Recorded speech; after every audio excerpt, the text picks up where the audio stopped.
shifts unpredictably as they cut into it, and sharp edges are everywhere, ready to tear suits or cut flesh.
Greetings, everybody. It is I, the Nomad, coming to you live from the wastelands of the internet. Yes, ladies and gentlemen, come here to give you the news as I see it for the importance of the day. But let's go ahead and just do a little quick gander. By the way, good afternoon, Master Barkley. Nice to see you in the chat. Let's pop on over to Live Map and take a quick gander of what's going on in the Ukrainian-Russian war. So far, you still see the Ukrainians on the back foot, defending territory against the Russians. There is not a significant amount of uh, Ukrainian response at this point. I mean, as far as defending their territory, yes, but as you can see, they are basically still totally on the defensive. There is no operational offensive capability being demonstrated. You don't even see very many strikes. There's a strike down here and a strike here with drones, but that seems to be it. It's still grinding, and the Russians are moving forward. Now, uh, that all said, let's get to the real news, shall we?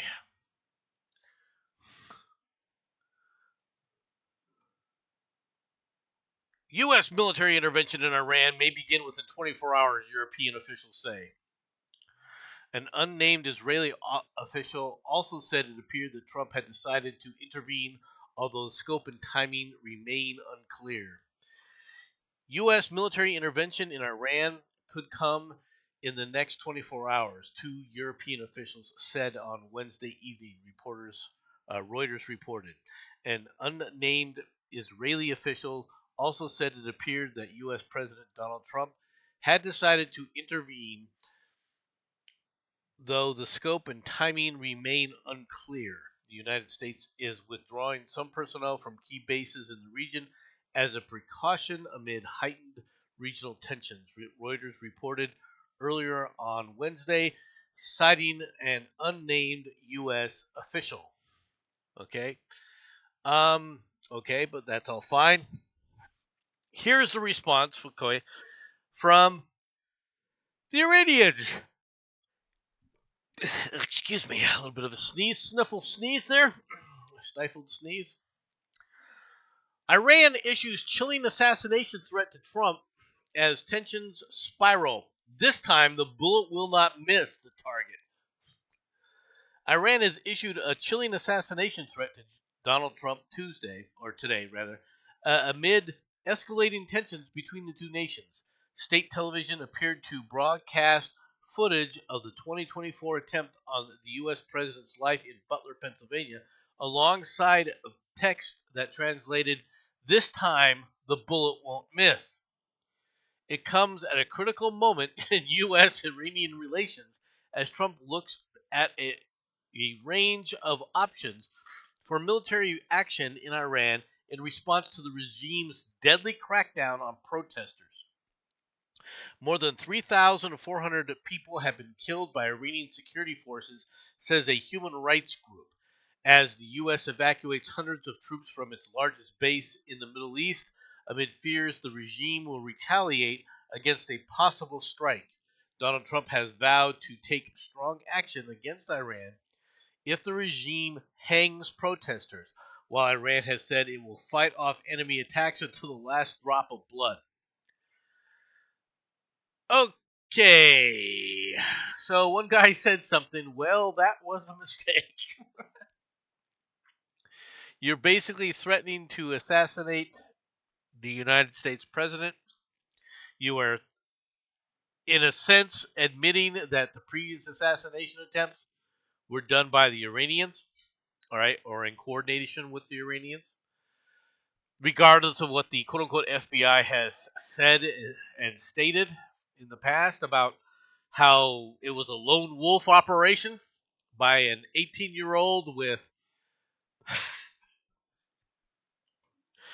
logistics capabilities out the wazoo, apparently, that no one ever saw. Just putting it out there, okay? I'm not going to rehash any of that.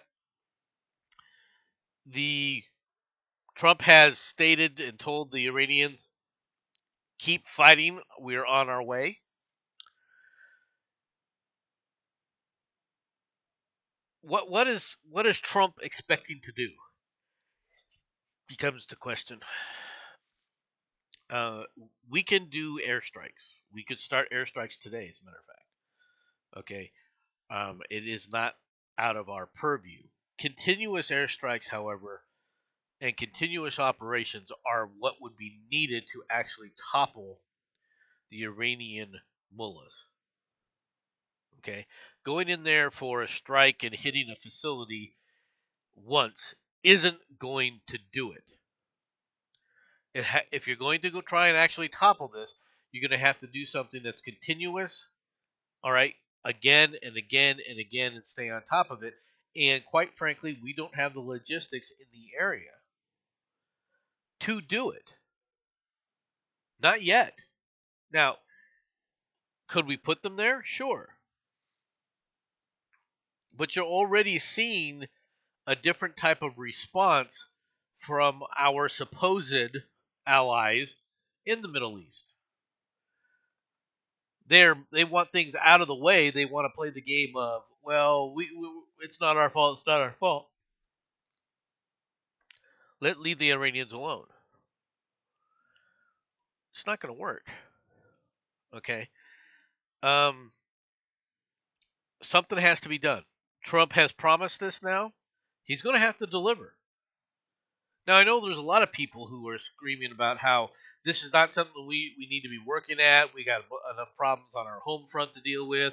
We got this whole freaking immigration issue that's continuing and spiraling out of control, blah, blah, blah. All of that is true.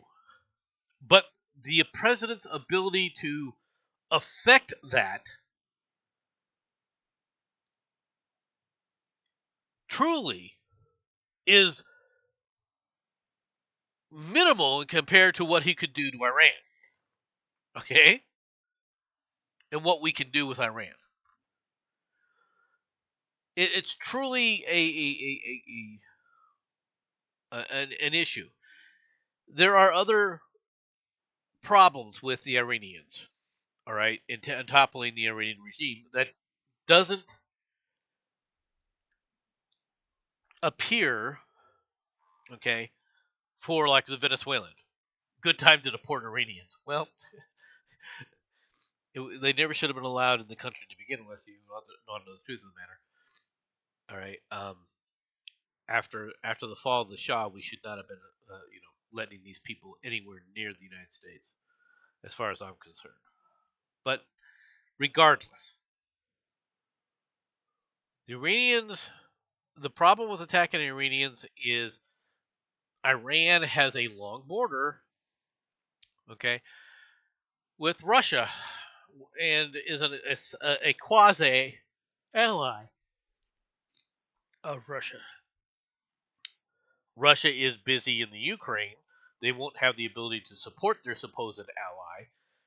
Taking out Iran would definitely harm the Russian effort in the Ukraine as they get a lot of their drones being built in Iran.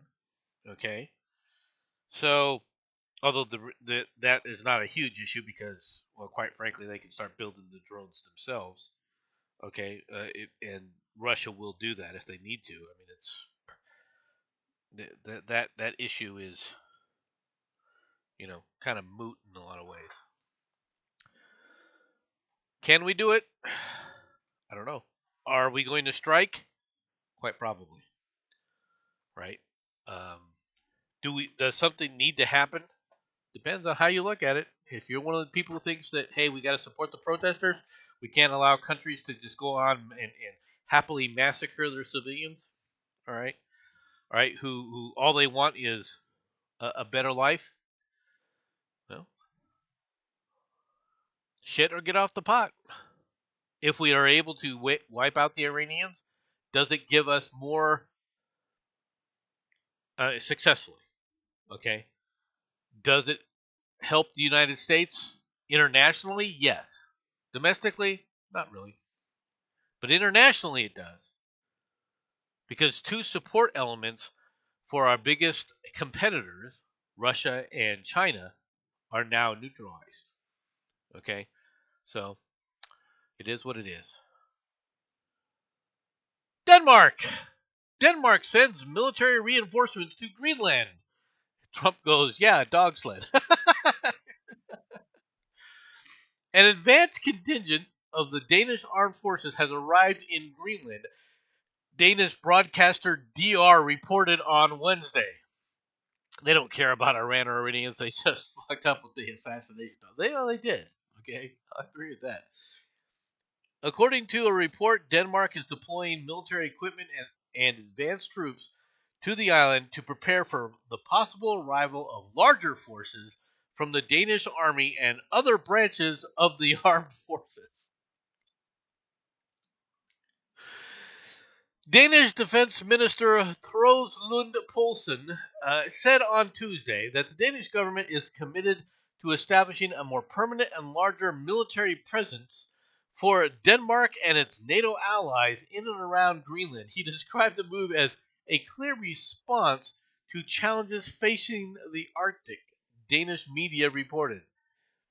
Greenland's the world's largest island.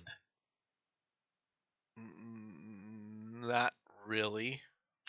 Okay? I mean, if you think about it, I consider Australia the largest island, but that's just putting it into, I mean, it's totally surrounded by water, right? Just putting it out there. Is a self-governing territory within the Kingdom of Denmark, while Copenhagen retains authority over defense and foreign policy. The United States maintains a military base on the island. Since returning to office in 2025, President Donald Trump has repeatedly expressed a desire to obtain Greenland and has not ruled out use of force. Look, the reality is this: if we decide to seize Greenland militarily, right, and I'm not suggesting that we should, and I don't necessarily think it would be a good option to do it, but if we decide to do it, what are the Danes going to do? Run to the EU? Demand we leave NATO? You know, if I knew that they would demand us leaving NATO, I would be even more positive about using military force to take Greenland. Right? I'm just putting it there. All right? I don't think anybody really gives a rat's patootie. All right? One way or the other, quite frankly. I'm not trying to be a dick about things, but nobody cares. They don't.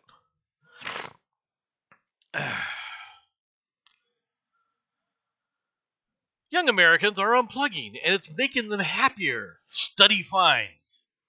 Let's see how accurate this could be. Let's uh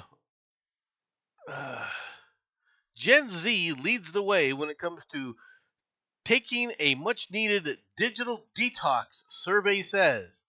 Despite growing up with smartphones, 63% of Gen Z now intentionally unplug, the highest rate of any generation.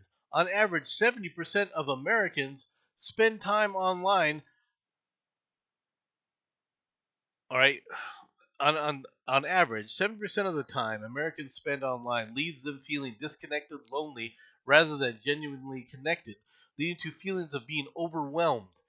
84% of Americans have adopted an analog lifestyle choices, with 32 writing in notebooks, 31 reading printed books, and 28 using paper calendars to create boundary screens, all right, that boundary screens can't provide. Uh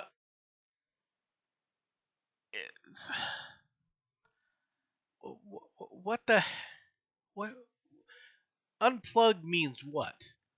Not going online every day? Not going online forever? Okay? I've had no stress since I ditched my cell phone. Hey, Maddie, how's it going? Feel free to jump in if you want, Maddie. All right, through Discord. Um, I don't look. Cell phones are they're nice. I don't know why people don't use them for phones. They're nice for text messages here and there and keeping in contact that way. I don't play games on my cell phone. I don't look at my cell phone to actually send emails or anything else. I look up stuff on it once in a while, but for the most part, it's a phone, and it's a phone that I put down and I walk around the house without having it attached to my hip. I don't need the freaking phone in my hands all the time any more than I need a pager, making my life miserable all the time. If people want to do it, fine. That's your choice. But I don't see this great unplugging happening. All right. As I look around, I don't see people intentionally avoiding cell phones. I don't see any difference. I don't notice any difference in the technology that I look at.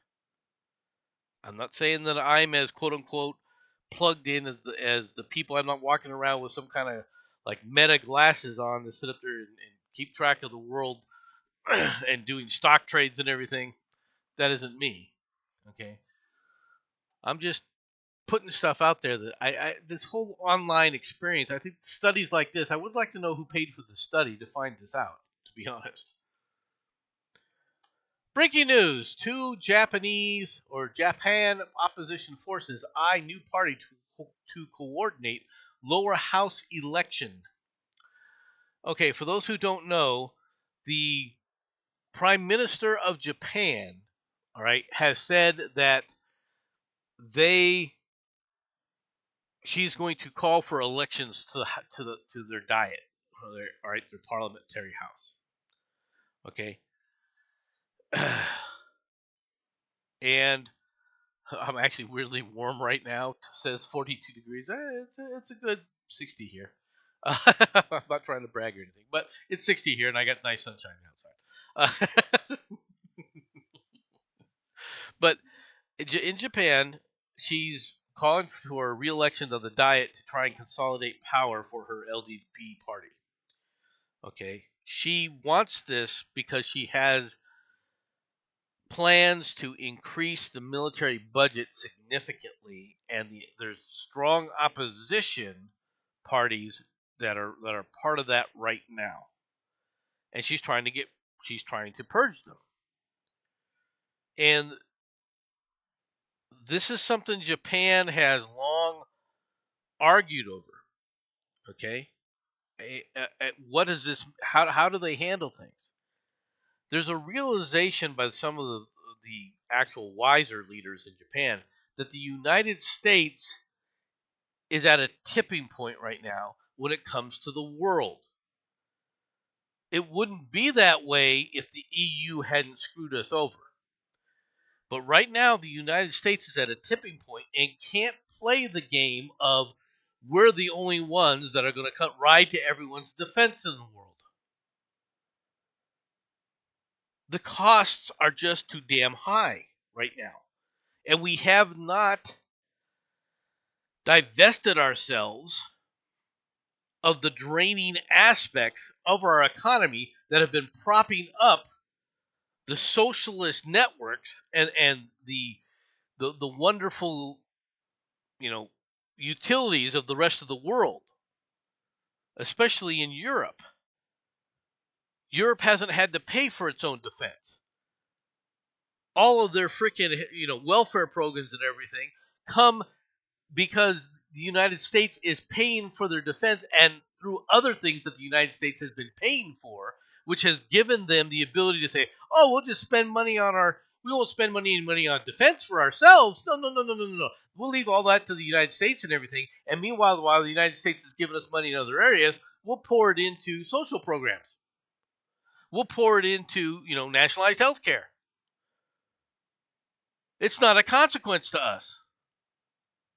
We're going to make trade deals that harm the U.S. but are helpful to Europeans, all right, all the time, and only those kind of deals. Well, the United States is now, under Trump, saying enough's enough of this shit.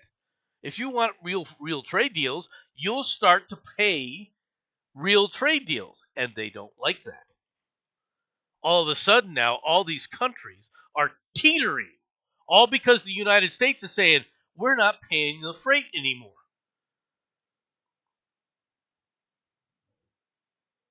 And if you don't understand what I'm talking about, just look at the supposed help that the EU is giving to the Ukraine. Everything they gave to the Ukraine was conditioned as a quote-unquote loan. It wasn't actually given to them. It wasn't a gift. It was a loan. Only the United States was giving them money, all right, and giving them equipment that wasn't a loan. So in other words, the ones paying Europeans to quote-unquote support the Ukrainians is still the United States.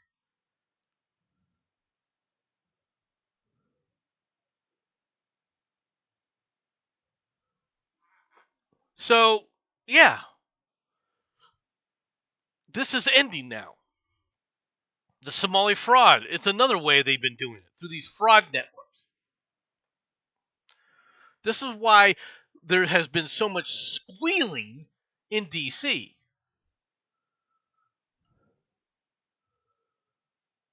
Then you get stupid stories like this. The Ogallala Sioux tribe says 3 tribal members arrested in Minneapolis are in ICE detention. The president of the Ogallala Sioux tribe in South Dakota on Tuesday called for an immediate release of tribal members who were detained at a homeless encampment by Immigration and Customs Enforcement agents in Minnesota last week. What were they doing in a homeless encampment? In Minneapolis, in Minnesota. 3 of the 4 Ogallala Sioux tribe members were arrested in Minneapolis on Friday, have been transferred to an ICE facility in Fort Snelling.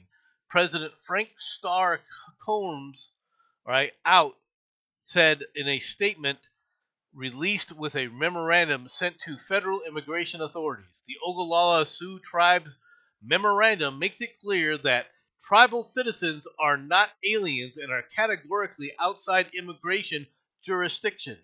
Enrolled tribal members are citizens of the United States by statute and citizens of the Ogallala Sioux Nation by treaty. Details about the circumstances that led to their detention are unclear. So, in other words, what you had is these people trying to declare U.S. citizenship or confer U.S. citizenship by claiming, okay, well, they're tribe members. If we call them tribe members, now they're automatically U.S. citizens. All right? Now, there might be people that were arrested. What were they arrested for? article by Mr. Graham Lee Brewer doesn't specify. He doesn't seem to have investigated either. All right?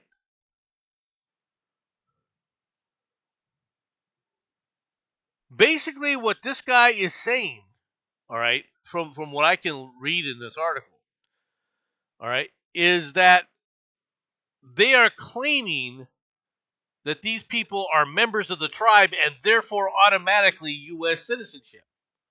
Sorry, doesn't work that way.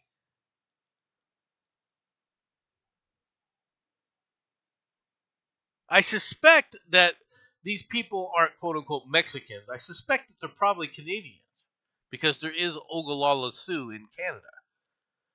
But that doesn't make them American citizens just because they're part of the Oglala tribe. We have said this before.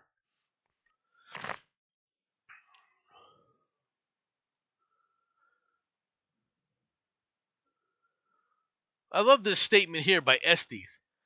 It has this really notorious anti-indigenous, specifically anti-Dakota history, Estes said. It's a kind of continuation on the monopoly of violence from the military outposts to the ICE facilities. The federal government does have a monopoly on violence, dumbass. In every single nation ever put together, the government, the federal government, or the state itself, has the monopoly on violence. Not saying that other people can't be violent, but they have the ability to declare when violence is justified. And for a nation state, it has to have that capability. For an idiot like this, all he's doing is whinging about frickin' reality and how reality has to work. Now, why doesn't the Ogallala tribe, all right, maintain the monopoly on violence? Because when they thought they had it as a nation, they went to war with the United States and lost. They had victories, but in the end, they lost. That's why. You can be bitter about it, you can be upset about it, or you can start joining people in reality.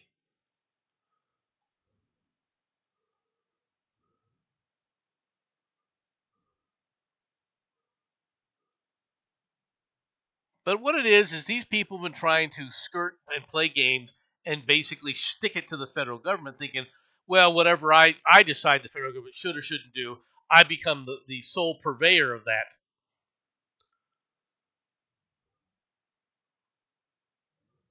And I'll claim it's a right that I have, which is just ignorant.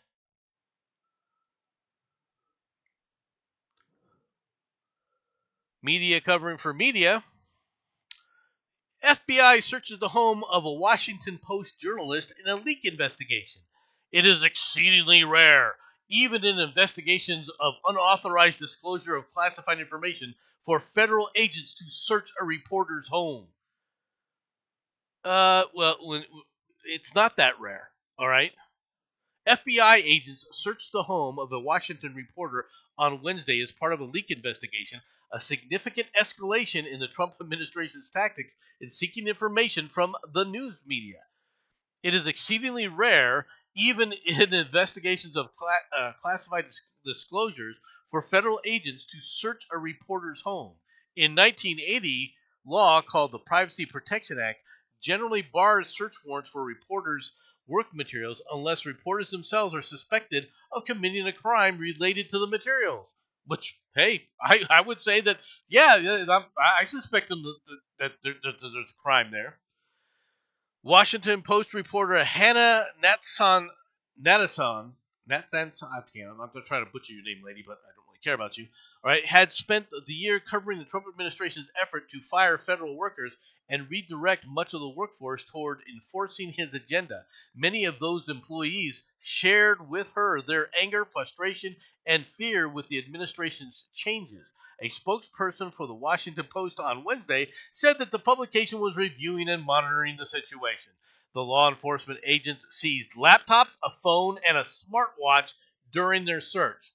In a message to staff, Matt Murray, the executive editor of the Post, said neither Ms. Natson, I mean, it would be Satan's son is how I flew it. So Nathan's son is how I guess you should pronounce it. All right. If the first letter was a S rather than an N. All right. Nor the paper was the focus of the investigation. Nonetheless, this extraordinarily aggressive action is deeply concerning and raises profound questions and concerns around constitutional protections for our work. You don't have any constitutional protections. Okay? Nowhere in the Constitution does it specify reporters have some kind of inalienable rights that the rest of the industries out there have.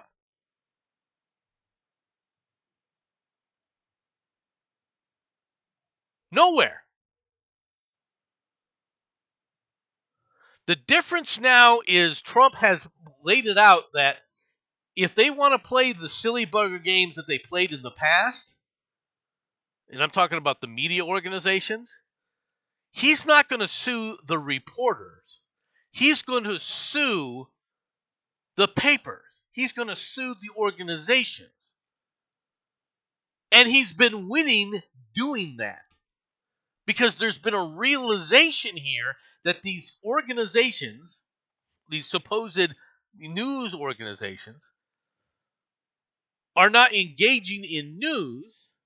They're engaging in propaganda for the Marxist leftists of the world internationally. And they hate America, do everything they can to spit on America, have never defended America in their entire lives. That's who they are today.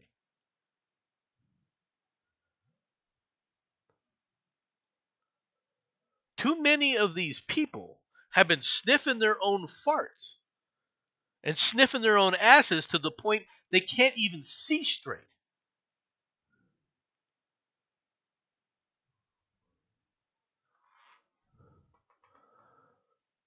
Then you get this freaking little gem. Exodus of migrants, a hit for the U.S. economy, study says. Is it? Is it really? U.S. President Donald Trump's hardline immigration policies have produced a sharp slowdown in net migration that looks set to continue in 2026, a new study says. Okay, what does that have to do with the economy? The number of immigrants who left the United States in 2025 very likely exceeded the number who entered, the Brookings Institution report said, warning of negative implications for the economy. Net migration was close to zero or negative over the calendar year of 2025 for the first time in at least half a century. The trend is likely to continue in 2026, the authors predict, adding the slowdown, all right, implies weaker employment, GDP, and consumer spending growth. Really? So if the immigrants were staying, okay, it would say that the GDP and everything else is going up? How?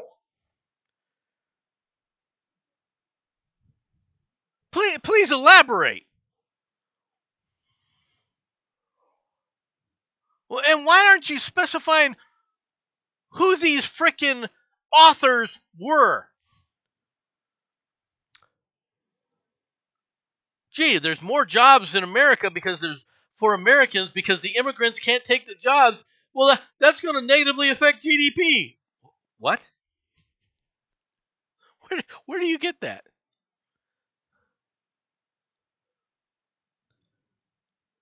Where do you get that assessment?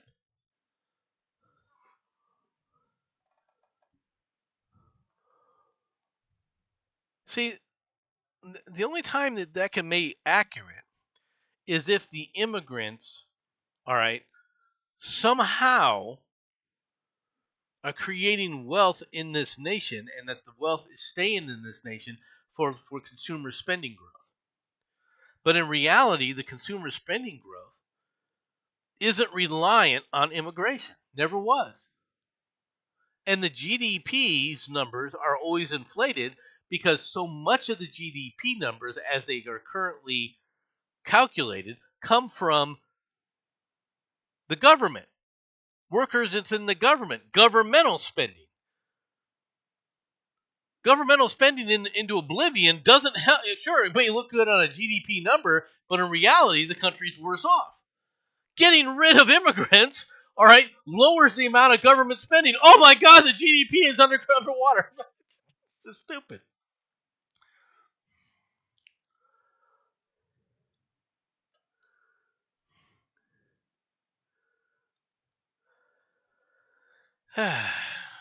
OnlyFans arrested and kicked off an American Airlines flight as they put on a viral spectacle at a Florida airport. Two intoxicated OnlyFans models were kicked off an American Airlines flight and arrested for wrongly sitting in first-class seats and refusing to get up as they boasted about their arrest across social media. Sonia Blanchard and Jordan Lantry put on a viral spectacle in front of curious passengers as they were hauled off a plane for their disturbance before takeoff at Miami's International Airport on January 9th. I'm getting kicked out because I did not sit in the right effing seat, Blanchard yelled, who was wearing a red tracksuit with the word psycho written on the chest and on the back of her pants. Landry, who wore a gray sweatshirt and black leggings, dropped to the floor to do a split, angering the officers who detained her. Sorry, I just had to do a little yoga, she giggled as she was picked up off the floor. All right. Do you see a problem with our society? That these people think that it's okay to do this kind of crap?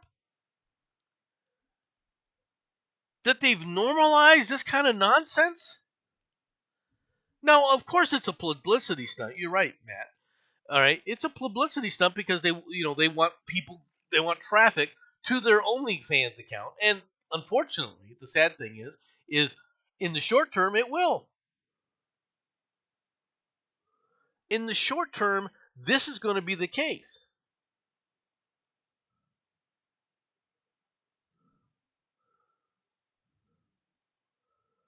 Sad as it is.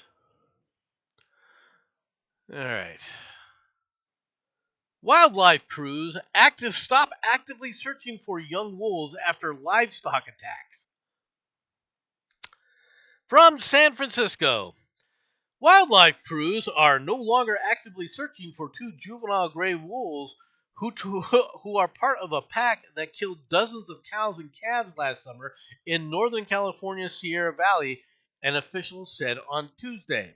The two wolves were members of the BM Sayo pack, all right, that in 2025 killed or injured at least 92 calves and cows in a 7-month period, according to a report released last week by two researchers with the University of California, Davis. The wolves in the state are protected under California law and the Federal Endangered Species Act under former Joe Biden. Officials said that they planned the first ever national recovery plan for wolves, but President Donald Trump's administration ended that initiative in November. In October, the California Department of Fish and Wildlife announced that it had euthanized 4 gray wolves, 3 adults and a juvenile, from the pack after an unprecedented level of livestock attacks across Sierra Valley by a single wolf pack since the canids returned to the state. What do you think wolves are going to do? Wolves are highly intelligent. You have, Betsy sitting right there. Betsy is very delicious, all right? And I don't have to try and chase Betsy very far because Betsy is too fat to try and get away because it was being bred by humans to be human food. So, of course, they're going to attack livestock.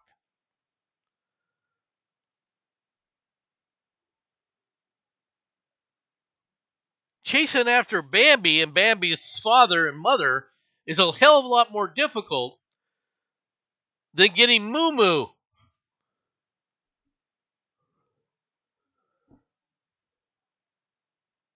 I'm just pointing this out.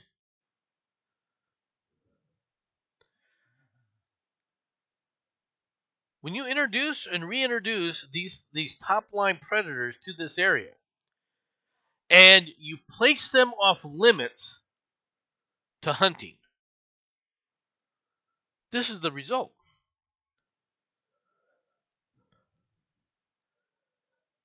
This is the result. All right? They don't learn because they're protected. No one's going after them with boomsticks. They have no fear of humans. They have no fear of the boomsticks. If you let them be cold here and there, I guarantee you this wouldn't be an issue. Just putting it out there. Just putting it out there. Final two stories. Crashed truck releases 15,000 live crabs next to the road. A recovery crew was summoned to an Irish road when a truck carrying 15,000 crabs crashed into a ditch and set the crustaceans free. The McLaughlin transport truck was carrying a load of crabs caught in Inishowen to restaurants and stores in Portugal when it wound up in a ditch at the side of the R238 road. And I'm not even going to attempt to try and say these names. Redcastle County, Donegal. The driver was not injured, but the crash caused up to 15,000 crabs, approximately $70,000 worth of seafood, to be spilled out of their aluminum containers. Crews from the Burnfoot-based McLaughlin Light and Heavy Recovery Services were brought in to clear the wreckage and round up the crabs. It was a very unusual scene. All right. I find it interesting that they're talking about 15,000 crabs that they were sending to Portugal for restaurants.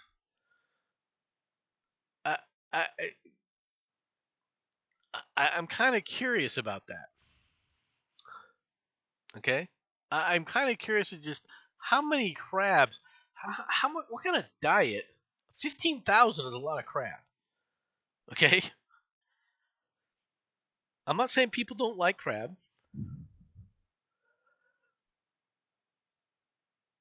But how many crabs are you serving out of a restaurant if you're serving 15,000 of them?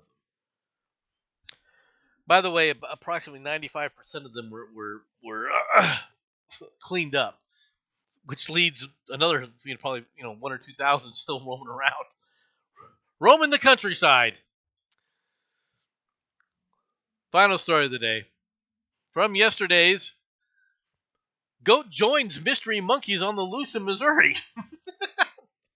Authorities in Missouri said that the multiple monkeys on the loose in St. Louis have been joined by a wayward goat. They're teaming up. They're teaming up, and attempts to find the animals are being hampered by AI. The computer network is trying to save the monkeys. The St. Louis Department of Health confirmed that a black and white goat has been seen wandering loose in the same city where at least 4 vervet monkeys were spotted during the weekend. Officials said that they are trying to determine the origin of the animals, and they are asking for assistance from anyone with information about where the monkeys or the goat came from.